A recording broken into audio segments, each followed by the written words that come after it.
127 miliar.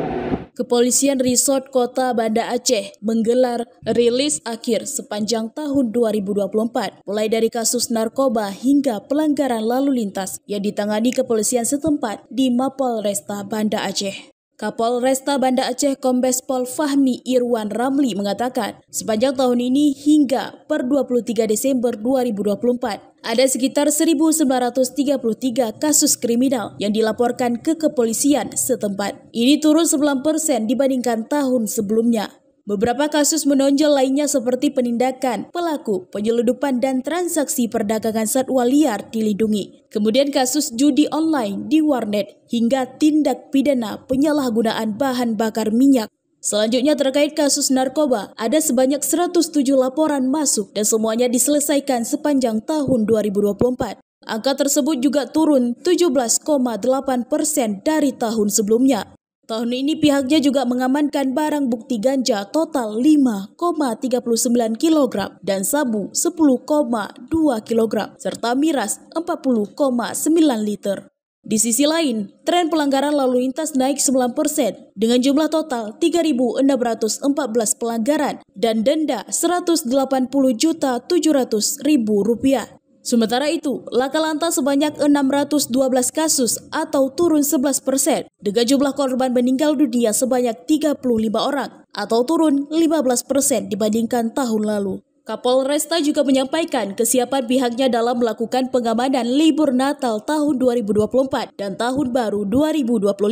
Polresta Banda Aceh telah mendirikan 7 pos pengamanan dan pelayanan.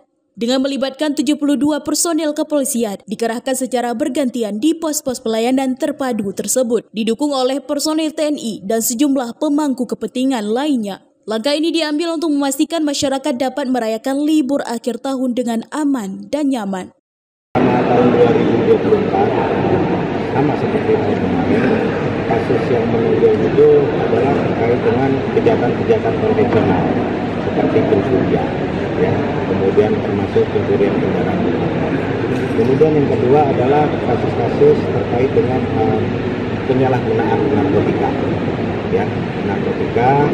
Tapi alhamdulillah bila dibandingkan tahun lalu dengan tahun ini, untuk laporan terkait dengan kasus-kasus narkoba itu mengalami penurunan, walaupun untuk barang bukti itu tidak menurun signifikan, hampir mirip atau kemarin dengan tahun ini.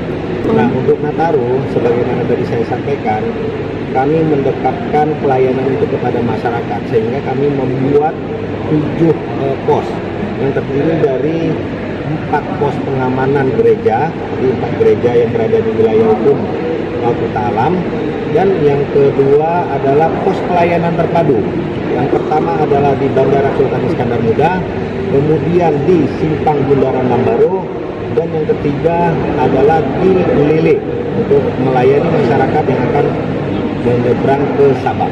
Personil yang kita kerahkan seluruhnya ada sebanyak 72 personil, dan itu mereka bergantian berjaga di pos pengamanan maupun pelayanan terpadu beserta dengan teman-teman TNI dan stakeholder yang ada. Dari Banda Aceh, Lala Nurmala melaporkan untuk Puja TV.